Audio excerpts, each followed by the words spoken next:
ಲೋಕಾಯುಕ್ತಕ್ಕೆ ಗಂಧದ ಕಡ್ಡಿ ಪ್ಯಾಕೆಟ್ ರವಾನೆ, ಆರ್ಟಿಐ ಕಾರ್ಯಕರ್ತನ ವ್ಯಂಗ್ಯ, ಅರ್ಜಿಗೆ ಪೂಜೆ ಸಲ್ಲಿಸುವಂತೆ ಟೀಕೆ. ದೂರು ಅರ್ಜಿಗೆ ಸ್ಪಂದಿಸದ ಲೋಕಾಯುಕ್ತ ಅಧಿಕಾರಿಗಳ ವಿರುದ್ಧ ಆರ್ಟಿಐ ಕಾರ್ಯಕರ್ತರೊಬ್ಬರು ಗಂಧದ ಕಡ್ಡಿ ಪ್ಯಾಕೆಟ್ಗಳನ್ನ ರವಾನೆ ಮಾಡಿ ಪೂಜೆ ಸಲ್ಲಿಸುವಂತೆ ವ್ಯಂಗ್ಯ ಮಾಡಿರುವ ಘಟನೆ ಮಂಡ್ಯ ಜಿಲ್ಲೆಯಲ್ಲಿ ಬೆಳಕಿಗೆ ಬಂದಿದೆ. ದೂರು ಅರ್ಜಿಗೆ ನಿಮ್ಮ ಅರ್ಜಿ ಕಡತದಲ್ಲಿದೆ ಎಂಬ ಲೋಕಾಯುಕ್ತರಿಂದ ಇಂಬರಹ ಬಂದ ಹಿನ್ನೆಲೆ ಸಾಮಾಜಿಕ ಕಾರ್ಯಕರ್ತರು ಅಧಿಕಾರಿಗಳ ವರ್ತನೆಯನ್ನ ಈ ರೀತಿ ವ್ಯಂಗ್ಯ ಮಾಡಿದ್ದಾರೆ. ಮಂಡ್ಯ ಜಿಲ್ಲೆ ಕೆಆರ್ಪೇಟೆ ಪಟ್ಟಣದ ಸಾಮಾಜಿಕ ಹೋರಾಟಗಾರ ಮಂಜುನಾಥ್ ಗಂಧದ ಕಡ್ಡಿ ಪ್ಯಾಕೆಟ್ ಅನ್ನ ರವಾನಿಸಿದವರು. 2 ವರ್ಷದ ಹಿಂದೆ ಪಟ್ಟಣದ ಖಾಸಿಂ ಖಾನ್ ಸಮುದಾಯ ಭವನದ ಅಕ್ರಮವಾದ ತನಿಖೆ ಲೋಕಾಯುಕ್ತಕ್ಕೆ ದಾಖಲೆ ಸಮೇತ ದೂರು ನೀಡಿದರು. ಅರ್ಜಿ ಕೊಟ್ಟಿದ್ದರೂ ಕೂಡ 2 ವರ್ಷ ಕಳೆದರೂ ಯಾವುದೇ ಕ್ರಮ ಜರುಗಿಸದೆ ಲೋಕಾಯುಕ್ತ ಅಧಿಕಾರಿಗಳ ಮೀನಾಮೇಷ ಎಣಿಸುತ್ತಿದ್ದರು. ಈ ಕುರಿತು ದೂರು ಅರ್ಜಿಯ ಕ್ರಮದ ಬಗ್ಗೆ ಆರ್ಟಿಐ ಮೂಲಕ ಮಾಹಿತಿ ಕೇಳಿದಾಗ ನಿಮ್ಮ ದೂರು ಅರ್ಜಿ ಕಡತದಲ್ಲಿದೆ ಎಂದು ಇಂಬರಹ ನೀಡಿದ್ದಾರೆ. ನಿರ್ಲಕ್ಷ್ಯದ ಇಂಬರಹದ ಕಾರಣ ನೋಡಿ ಗಂಧದ ಕಡ್ಡಿ ಪ್ಯಾಕೆಟ್ ಗಳನ್ನ ಕಳಿಸಿದ ಆರ್ಟಿಐ ಕಾರ್ಯಕರ್ತ ಆ ಕಡತದಲ್ಲಿರೋ ಅರ್ಜಿಗೆ ನಿತ್ಯ ಪೂಜೆ ಮಾಡಿ ಎಂದು ವ್ಯಂಗ್ಯವಾಡಿದ್ದಾರೆ. ಲೋಕಾಯುಕ್ತ ಇಲಾಖೆ ಅಧಿಕಾರಿಗಳ ನಿರ್ಲಕ್ಷ್ಯದ ಹಿಂಬರಹಕ್ಕೆ ಆರ್ಟಿಐ ಕಾರ್ಯಕರ್ತ ಮಂಜುನಾಥ್ ಅಸಮಾಧಾನ ವ್ಯಕ್ತಪಡಿಸಿದ್ದಾರೆ. ಕಟ್ಟಡ ಕಟ್ಟಿಲ್ಲ ಅಂತ ನಾನು ದೂರು ಕೊಟ್ಟಿದ್ದೆ. ಆ ದೂರಿಗೆ ತನಿಖೆ ಮಾಡಕ್ ಬಂದಂತಹ ಇಂಜಿನಿಯರ್ ಲೋಕಾಯುಕ್ತದವರು ಬಿಲ್ಡಿಂಗ್ ಕಟ್ಟೋರೋ ಇಲ್ವೋ ಅನ್ನೋದನ್ನ ತನಿಖೆ ಮಾಡೋದ್ರ ಬದಲು ಏನ್ ಅಧಿಕಾರಿಗಳು ಆರೋಪಿಗಳಿದ್ದಾರೆ, ಆರೋಪಿ ಸ್ಥಾನದಲ್ಲಿರೋ ಅಧಿಕಾರಿಗಳ ಜೊತೆ ಸೇರ್ಕೊಂಡು ಹಳೆ ಕಟ್ಟಡ ದುರಸ್ತಿ ಮಾಡಿದ್ದಾರೆ ಅಂತ ರಿಪೋರ್ಟ್ ಕೊಟ್ರು. ಈ ರಿಪೋರ್ಟ್ ಕೊಟ್ಟರೆ ಸರಿ ಇಲ್ಲ, ಈ ರೀತಿ ತಪ್ಪು ಮಾಡಿದ್ದಾರೆ, ಅವ್ರ ಮೇಲೆ ಶಿಸ್ತು ಕ್ರಮ ತಗೊಂಡು ಬೇರೆ ಅಧಿಕಾರಿಯಿಂದ ತನಿಖೆ ಮಾಡ್ತೀನಿ ಅಂತ ಹೇಳಿ ನಾನು ಮನವಿ ಕೊಟ್ಟಿದ್ದೆ. ಆ ಮನವಿನ ಹೆಚ್ಚು ಕಡಿಮೆ 1.5 ವರ್ಷ ಆಯ್ತು ಹಂಗೆ ಪೆಂಡಿಂಗ್ ಇಟ್ಕೊಂಡು ಕೂತಿದ್ದಾರೆ ಲೋಕಾಯುಕ್ತದಲ್ಲಿ. ಇವ್ರು ಹೇಳ್ತಾರೆ ಕಡತದಲ್ಲಿ ಇಟ್ಟಿದ್ದಾರೆ ಅಂತ. ಅದಕ್ಕೆ ನಾನೇನ್ ಮಾಡ್ತಾ ಇದ್ದೀನಿ, ಕಡತದಲ್ಲಿ ಸ್ವಾಮಿ ಸುಮ್ಮನೆ ಯಾಕೆ ಇಡ್ತೀರಿ, ನೋಡಿ ತಗೊಳ್ಳಿ ಗಂತಕಡ್ಡಿ ಕಳಿಸ್ಕೊಡ್ತಾ ಇದ್ದೀನಿ, ಡೈಲಿ ಒಂದೊಂದು ಗಂತಕಡ್ಡಿ ಹಚ್ಚಿ ಈ ಏನ್ ಪೆಂಡಿಂಗ್ ಅವೇ ಫೈಲ್ಗಳಿಗೆ ಅಂತೇಳಿ ನಾನು ಕರ್ನಾಟಕ ಲೋಕಾಯುಕ್ತಕ್ಕೆ ಗಂಧದ ಕಡ್ಡಿ ಕಳಿಸೋ ಅಭಿಯಾನ ಮಾಡ್ತಾ ಇದ್ದೀನಿ, ಅವರ ವಿಳಂಬ ಖಂಡಿಸಿ.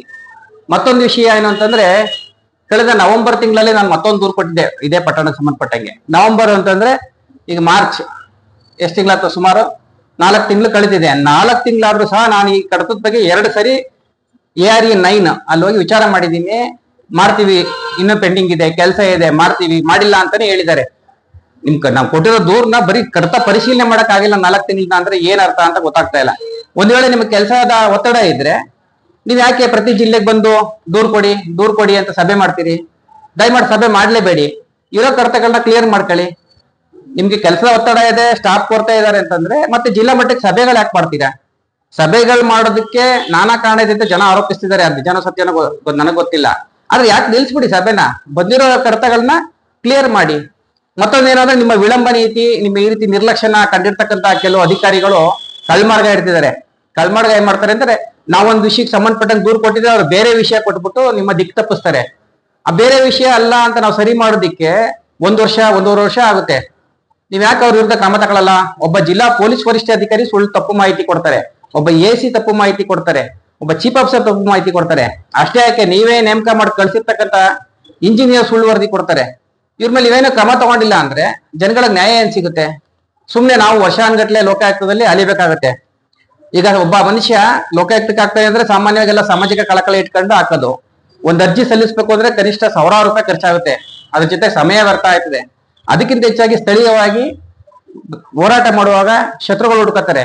ಇಷ್ಟೆಲ್ಲ ಆಗಿ ನಾವು ಏನಕ್ಕೆ ಮಾಡ್ತೀವಿ ಅಂತಂದ್ರೆ ಸಮಾಜದಲ್ಲಿ ಒಂದು ಪರಿವರ್ತನೆ ಮಾಡಬೇಕು, ಸಾರ್ವಜನಿಕ ತೆರಿಗೆ ಹಣ ದುರುಪಯೋಗ ಆಗಬಾರ್ದು, ಬಡವ್ರಿಗೆ ಅನುಕೂಲ ಆಗಬೇಕು ಅನ್ನೋ ಉದ್ದೇಶ. ನಮ್ಮಂತವ್ರಿಗೆ ನೀವು ಯಾವುದೇ ನ್ಯಾಯ ಕೊಡಿಸಲ್ಲ ಅಂದ್ರೆ ಲೋಕಾಯುಕ್ತ ಇದ್ದೇನ್ ಪ್ರಯೋಜನ? ನಿಮ್ಮ ಈ ನಿರ್ಲಕ್ಷ್ಯನ ನಾನು ಖಂಡಿಸ್ತಾ ಇದ್ದೀನಿ. ನೇರವಾಗಿ ಆರೋಪ ಏನು ಅಂದ್ರೆ ಲೋಕಾಯುಕ್ತರ ಮೇಲೆ ಆರೋಪ ಏನೋ ಇದ್ರ ಬಗ್ಗೆ ಆರೋಪ ಮಾಡೋ ಪಟ್ಟಿ ಕಳಿಸಿದ್ರೆ ಅದಕ್ಕೆ ಸರಿಯಾದ ನ್ಯಾಯ ಒದಗಿಸಿಲ್ಲ, ಹೌದು, ಹಿನ್ನಡೆ ಆಗಿದೆ ಅನ್ನೋದು ಹೌದು, ಲೇಟ್ ಆಗಿದೆ, ತುಂಬಾ ಕಾಲಾವಕಾಶ ಆಗಿದೆ, ನಿಮ್ಮ ಮನವಿಗೆ ಸ್ಪಂದಿಸಿಲ್ಲ. ಇನ್ನೊಂದು ಪ್ರಕರಣದಲ್ಲಿ ಯಾವ್ದೋ ಒಂದು ಶಾಲೆ, ಸರ್ಕಾರಿ ಶಾಲೆ ವಿಷಯ ಕಂಪ್ಲೇಂಟ್ ಕೊಟ್ಟಿದ್ದ, ನಾವು ಕೊಟ್ಟ 6 ವರ್ಷ ಆಗಿದೆ, ಏನು ಕ್ರಮ ತಗೊಂಡಿಲ್ಲ. ಮತ್ತೆ ಅದೇ ಶಾಲೆಯಲ್ಲಿ ಅಕ್ರಮ ಆಗಿದೆ ಅಂತ ಹೇಳಿ ಮತ್ತೆ ಆರೋಪ ಆಗ್ತಾ ಇದೆ. ಅದ್ರ ಬಗ್ಗೆ 2 ದೂರು ಇದೇ ಲೋಕಾಯುಕ್ತಕ್ಕೆ ಹೋಗಿದೆ. ನೀವು 6 ವರ್ಷದಿಂದ ಕೊಟ್ಟಿರ್ತಕ್ಕಂಥ ಕಂಪ್ಲೇಂಟ್ ಲೋಕಾಯುಕ್ತ ಕ್ರಮ ತಗೊಂಡ್ಬಿಟ್ಟಿದ್ರೆ ಅದೇ ಶಾಲೆಯಲ್ಲಿ ಈ ರೀತಿ ಮತ್ತೆ ಭ್ರಷ್ಟಾಚಾರ ಆಗ್ಲಿಕ್ಕೆ ಅವಕಾಶ ಆಯ್ತಿರ್ಲಿಲ್ಲ. ಲೋಕಾಯುಕ್ತದ ವಿಳಂಬದಿಂದ ಭ್ರಷ್ಟಾಚಾರ ಜಾಸ್ತಿ ಆಗ್ತಿದೆ ಅಂತ ನಾನು ಹೇಳ್ತೀನಿ. ಮಂಜುನಾಥ್.